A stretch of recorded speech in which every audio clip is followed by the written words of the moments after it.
politics this time with the new cabinet minister. When the appointments were named, some wag in Ottawa called it the fish and chips shuffle. In other words, Siddon, the Honourable Tom Siddon, got the fish portfolio, and Frank Oberle, MP from Prince George, got the chips, computer chips. Fish and chips. You're now a French fry, Mr. Oberle. I want to do one specific thing with you. I want you to tell me what you consider the situation is about the Haida or any other native land claims in British Columbia. Let's, for background, you know, Bennett says there ain't no claims. You know that rash demands are being made for the large lumps of British Columbia. And we know that Crombie's been out here and Macmillan's been out here. And we know that Bennett and Mulroney had a talk, but nothing seems to come out of these meetings except double talk. What is the score from your point of view as a guy who's followed this for some time on land claims in British Columbia, and what should be done about it? Well, Jack, first of all, there are claims in British Columbia, and the Indians do have some rights that precede those rights that we have earned after the Europeans settled in Canada. It dates back to the Royal Proclamation of 1763, although the provincial government does have a point. BC joined Confederation under a special charter. It's called the Terms of the Union, and Chapter 13 of that charter says that in the event that Native people can demonstrate prior rights, that the federal government would negotiate these claims, and that the province would cooperate in freeing up the land that would be required to satisfy and settle these claims. There are examples of that. For instance, the Fort Nelson Indians who chose their reserve in the 50s, late 40s. Once that claim was acknowledged and settled, the province set aside the land, made the land available. And it dates back to the Douglas treaties that were negotiated before we joined the unions here in the Lower Mainland. So there is a claim, and specifically the Haidas have had their claim in principle accepted by the federal government, but there have not been any negotiations. Yes, well, that's good. The Fort Nelson one, that's an interesting one. I remember the negotiations on the final settlement not so long ago. That's right. What about the Nishkuts? They have a judicial right to they were, that's right. They were the leaders, and their case, as you know, did go to the Supreme Court. They opted for the courts because of the tardiness that the government showed in the past in coming to grips with their situation. And there was a split decision. And of course, they're back in court now. And it's quite obvious what will happen. They will have a claim, and there will have to be a settlement. Now, it isn't going to be the province of British Columbia, or even half of it, or even a third of it, but there are claims. And I frankly cannot blame the Indian people for using the situation at South Moresby and the Queen Charlotte Islands as their last stand, because traditionally in Canada, claims were only seriously considered when there was a need for development, be it the gold rush, which brought about the settlement of Treaty 8 and Treaty 11 in the north, or the James Bay Agreement, which is the most modern claim, the most modern treaty we have in the country. It happened because of the need to flood a large part of northern Quebec. So the Haidas are seeing the development of South Moresby as their last stand, and I don't blame them for making one thing that seems to be clear is that the Haida situation and their actions has separated them from the environmental groups who have totally different, perfectly proper, but totally different motives. Am I right? That's right. The Haida people have made their living from the land that they're claiming and from the sea. And if the environmentalists, I was just about going to say lunatic fringe of that group had their way, then of course there would be no commercial conversion of any of the natural resources in the area. In fact, if lightning strikes and fire starts, well, that would be an act of nature as well, and you wouldn't go and fight the fire. That's the extreme a fringe of the environmental movement, and I have no association with that, nor do I think the Haida. All right. Do you think that in the mostly south of Tangel Peninsula that there's room for both the part one way or another down the road, whether or not it's in Haida hands, and Tree Farm License 24? Well, I'll give you my personal view, and I sense that all parties involved in the controversy agree with us, that there is room to look at intelligently some multiple use concept. There is no intention by the loggers to indiscriminately destroy the trees, and they want to log 20% of the island, as I understand it, over a period of 45 years. So there will not be any unsightly scars all over the place.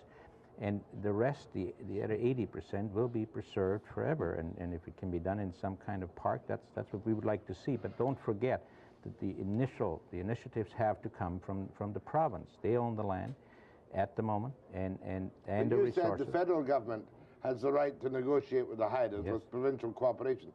Your government would have to be willing to say to Premier Bennett, and we've gone from $4 billion in debt a few years ago to $19 billion in debt. Somebody, Mulroney's going to have to say to Bennett, okay, boy, go ahead and negotiate and we'll pick up the total cost. Whether it's buying out tree farm licenses or setting aside 450 square miles for national park, right? Well, to buy out the tree farm license, Jack, it doesn't solve the problem of the storekeeper in Sanspit or the logger. That solves the problem of the company, maybe, and they've got no place else to go. We've crossed the last hill. We do not any longer have any virgin trees left, and trees don't grow to heaven. They, as you and I, they have a life cycle, and eventually, although they live a little longer than you and I, although you lived a long time, but eventually they'll die, and then they fall over and become a hazard to nature and to the rest of the environment. So there is room for multiple use. But the point I'm making, I'm not trying to be nasty about it, but I can see Bennett's point of view. Sure. So who says to Bennett, we, the Canadian taxpayer at large, will indemnify you? Because if the Haidas were to get the land as a claim, we'd have to make some deal with the Haidas to get it back again. Yeah, the claims process will be between the Haidas and the federal government, because the Minister of Indian Affairs, of course, has this so-called fiduciary trust responsibility to assure that their rights and claims are settled.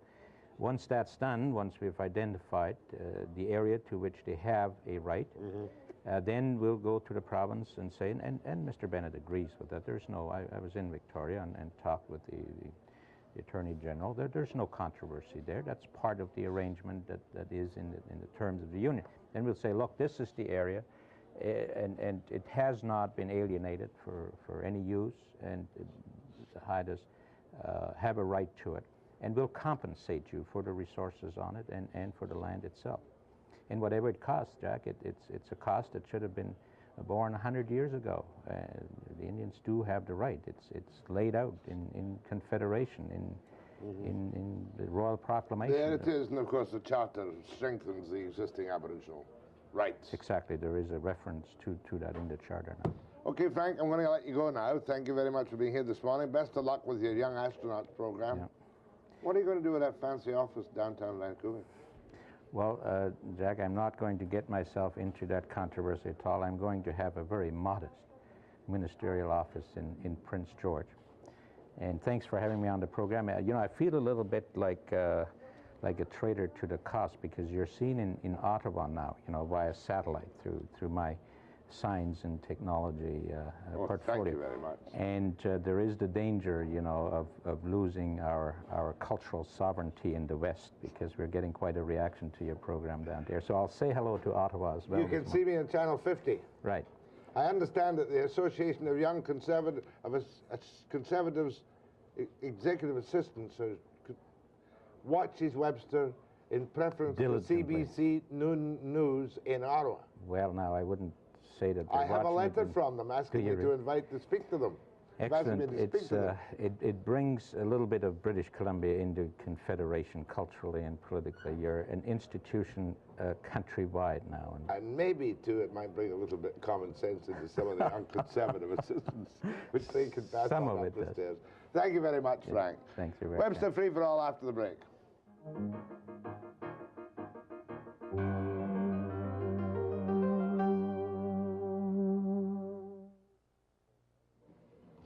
Must say I was quite impressed with my little space program. Mark Garneau, a delightful chap, and Frank Oberle, of course, who only got the job a couple of weeks ago in what somebody called the Fish and Chips Cabinet Shuffle. My director, Ellingson, said to me this morning, it's time you had a free-for-all. Now, I might not want to do a free-for-all, but there are times when you just got to do what you're told around here. So I'm doing what I'm told. Good morning. Oh, good morning, Jack. Is it me? It's you. I've got 2 points, Jack. One quick one on your, I notice you're shifting a little bit on your position on Lyle Island. I think that's very progressive of you. I notice the economic argument doesn't weigh as heavily with you anymore. And the other point is on the Bob McClelland affair. I heard your editorial yesterday. I agree with you wholeheartedly, but I've got a little question here. And it relates to the way this matter has been reported, I think, by all the media.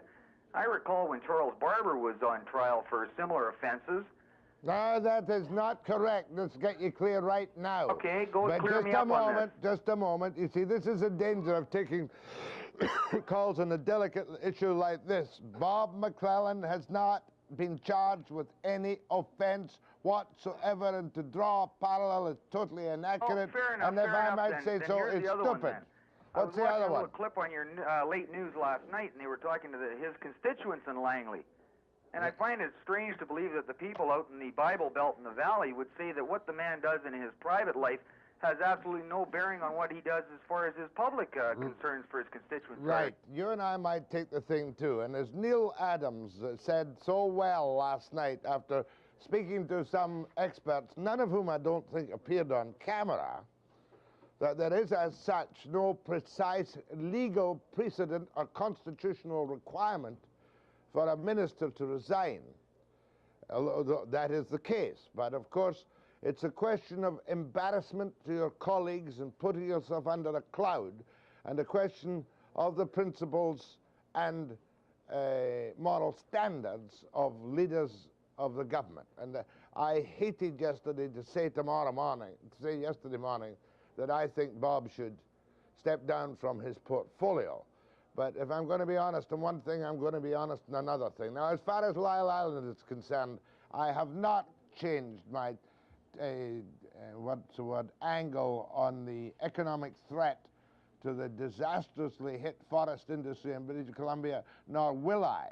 What I've perhaps become to appreciate a little more is the fact that no matter what happens in the way of land claims and futures, that economy must be protected by negotiation if and when the land claims become specific and are given by the courts or whatever, by negotiation. Go ahead, please. Yes, good morning. I enjoyed your show today and thought I'd just like to mention something that I don't expect you to solve but thought you'd like to know. I also tuned in the day you had Brian Smith on and phoned in. He replied that he would contact me directly to resolve my problem. And in spite of 2 subsequent contacts to members of your staff, I haven't heard a word from his office. And I don't believe the other 2 or 3 callers that same day have heard anything from him either. Just one moment. And We're going to make... agree that politicians should be held accountable when they say things like, sure, I'll get back with you, and never do. So I just thought I'd bring this to your attention. Oh, no, don't go away. Matter of fact, I'll take... which one am I on? Which line am I on? Damn it. Which line was I on just now? Are you there? Are you there? What's your phone number off there? 3074. Okay, I'll pass it on again. Name off the air. Okay, much. No, good.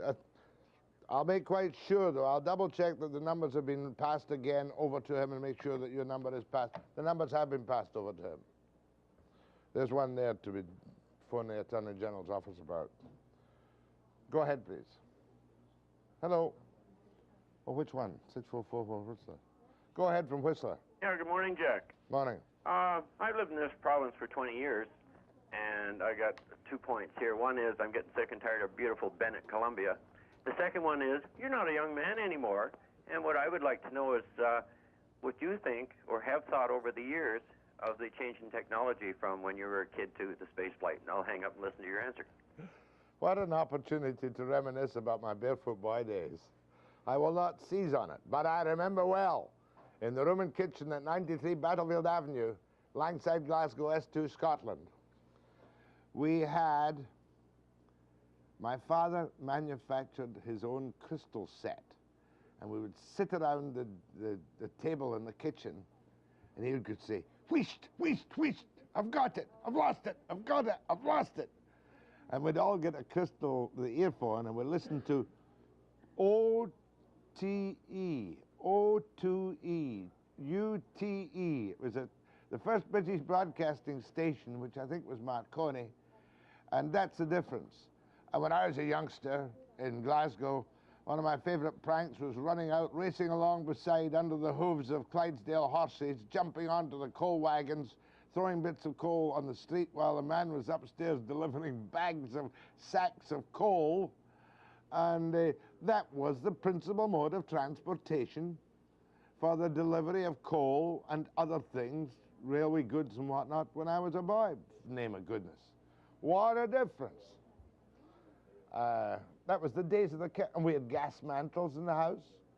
I used to have to go up and get a gas mantle for fourpence, and my father would carefully burn the mantle. You know, put it on, turn on the gas, burn the mantle. Yeah. The man used to come around with sticks, turning on the street lights for gas while I was trudging along.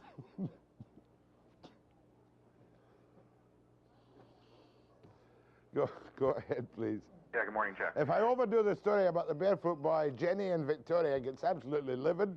Jack is humiliated. And Linda's pretty mad, too. Because I do tend to exaggerate on occasions. Go ahead, please. Yeah, Jack. Yesterday, when you were discussing this Lyle Island issue, you made the comment that you thought it would be kind of hysterical if people made the analogy that if we settled these land claims, we'd have to give over the whole province, and I agree with you. Yet the day before, when you had Jack Monroe on, you made that same comment, and with no qualification. No, I didn't.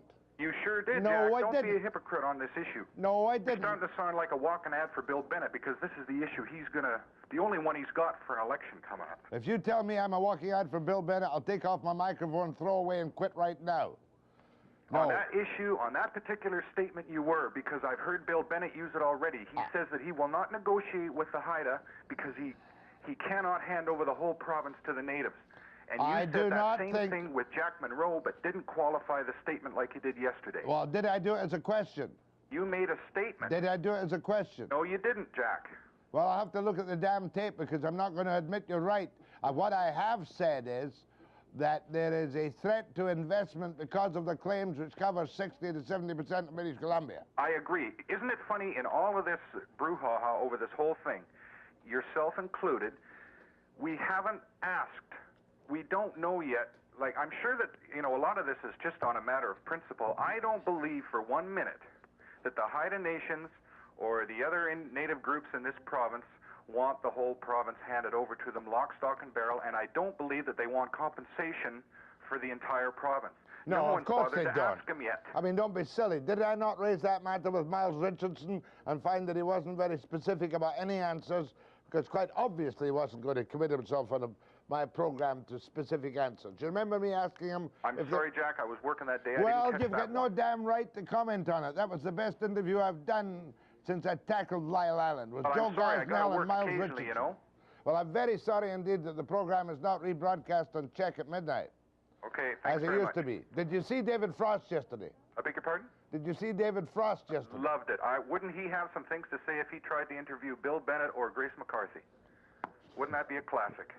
Well, he'd have to live here for a lifetime first before he could. Much obliged. Take a break.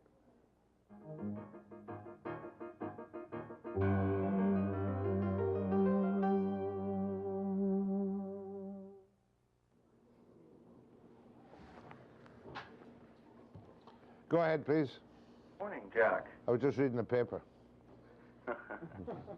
Yes, I'd like to talk a little bit about Lyle Island and the natives. However, I just thought of, I work for Dome Petroleum up in the Beaufort Sea. We've been doing some drilling over on the American side, and now we also have the natives upset over there. They've been saying that our icebreakers have been chasing whales and things like this. And now what's going to happen? The American government's going to shut down our drilling operations over on the American side. You mean on American territory? That's correct, sir. We are now drilling over in the American Beaufort. In other words, the American Beaufort, you're talking about the right-hand side of Alaska, way up high. Yes, sir, it is. And I'm, as a Canadian, I'm getting tired of listening to the natives because every time they make a squawk, the government's got to look at it. You got to stop drilling, whatever, and you're talking about lots of guys' lives. Well, that's what took me up to Lyle Island in the first place. The provincial government sitting on its hands, the logging camp being closed down, the long-term supplies to 5 major forest companies being threatened, and I went up there, and as you may know, and started the whole fuss.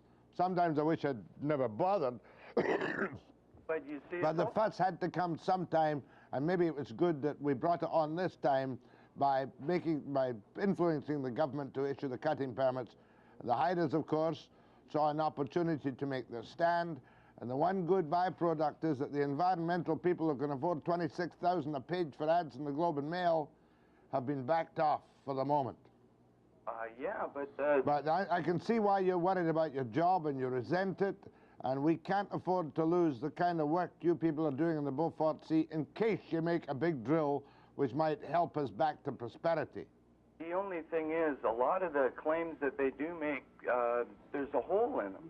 And it's totally outrageous how they can make certain claims and just stop. That's it. The government steps in and says, well, we got to look at this. How much do you make an hour up there? I make $12.35 an hour. How many Canadians are working up in that drilling area? Oh, there's thousands. You have Dome, there's Bow Drill up there, all kinds of Canadians. You mean there are hundreds of them? Yes, sir. Oh, yes. And you reckon you're going to be closed down because of the protest to the American government by the Inuit in Alaska, and you think the American government will just say, okay, stop it? These sort of things up. We have equipment on board these vessels to monitor for whales. If they show up, everyone shuts down. Not a bit goes on. All the main engines shut down, drilling operations stop, the whole works.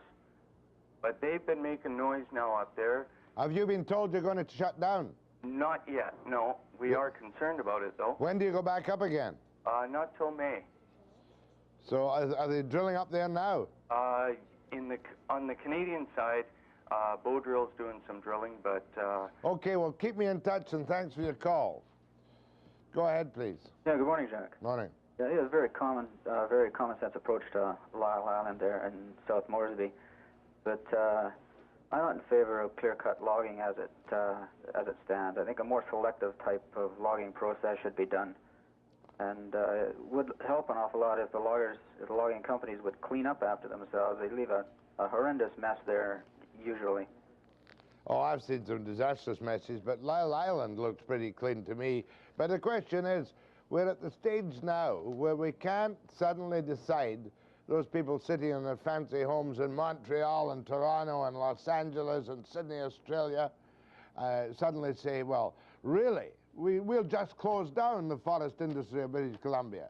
There are people who really think that if they win Moresby, that it will be, and they will clap their hands, the death knell of the forest industry in British Columbia. The forest industry is close enough to its own death knells without being encouraged. Yeah. And like it or lump it, we've had prosperity in British Columbia for certainly since the end of the war because of one major industry, the logging industry, the sawmill industry, and the pulp industry. And if people want to close that down and everybody go on welfare, good luck to them. Right. Okay, bye. Much obliged. It may not be a concern to some groups, but to me, jobs is the concern in BC right now. Go ahead, please. Morning, Jack. I'm calling from Trail, British Columbia, and I have maybe a little different subject for you. Good. Are you familiar with the BC plan in eliminating mobile telephones in British Columbia and changing over to a totally new system? No, I'm not. Okay. By 1989, they're going to phase out all their mobile telephone operators throughout British Columbia, and they're going to 2 new systems. One's called cellular, which will be mainly applicable in Vancouver, Kamloops, Prince George, the bigger metropolitan areas. And in the rural areas, they're going to a system called AutoTel. Now, neither of these two systems are going to be compatible with one another. So if a salesman, a real estate salesman, or anybody that has a mobile telephone, RCMP probably, anybody like this, they're going to have to totally buy a new telephone by 1989. And these range anywhere from about $18,000 to $3,000. If they're using one in Vancouver and they want to go into the interior, it will not be compatible with the interior system, so they would at that point need two telephones. Also, this system is not compatible with Alberta or Washington State like our present system right now. You can go pretty well anywhere with it and use it. And use it, right. The cellular telephone is this highly modern one which you can carry with you anywhere to make calls to any place. Yes, that's correct. What's AutoTel? I don't know how they're going to operate that AutoTel system. I really don't know. I do know it's going to be fairly directional from what I understand, mainly on the main thoroughfares, which will eliminate a lot of exploration groups, loggers, and things that are, in the rural areas. And I think this is quite a concern. In our area, we have Cominco, which is, a large smelting unit. They're very concerned where they're up in Polaris and all over these different places with mining and exploration. Well, surely the BC Tel isn't going to do something that will deny the customers the opportunity to use the radio telephone connections. Well, this is what I was hoping that maybe you could do a little... Well, I'll ask one of my many thousands of staff to make a note of that now, please. And I was going to say, the other problem that AutoTel and cellular they're holding telephones. The crystals, like each of the radios right now, they have various crystals for different areas, and even after they're giving up this system and making everybody purchase a new telephone, they cannot be converted over to the new system, so you do have to buy a brand new. Enough. You may be all wrong, but you might be all right. So we'll make an inquiry about it and have some joker in from the BC Tel, and you phone out and give them hell, right? Appreciate it. All the best. Okay. 10 seconds to go. Can't say anything in 10 seconds. Except I'll be home for supper on time, I suppose. I'll be back after break.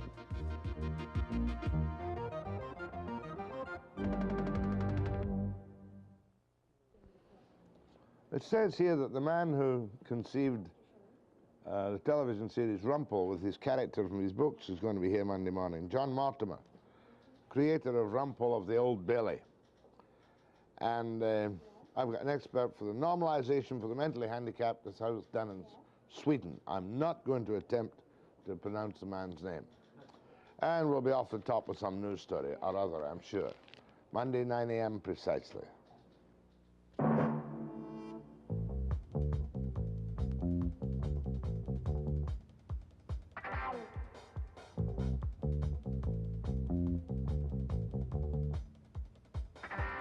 Because you are a bit of a sex symbol, aren't you? I was. You were? Yes. Have you retired? I haven't, but the symbol has.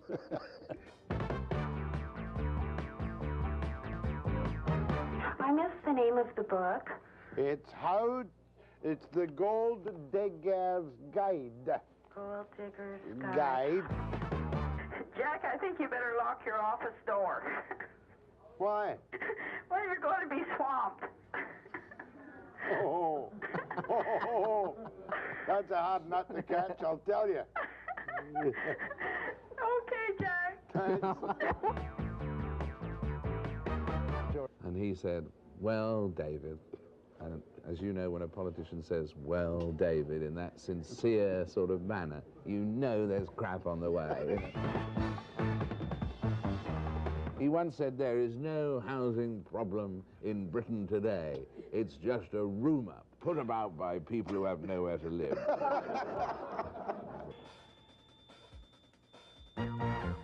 And as we sat down, Coward still posing, said as he sat down, "Will somebody please take this smile off my face?"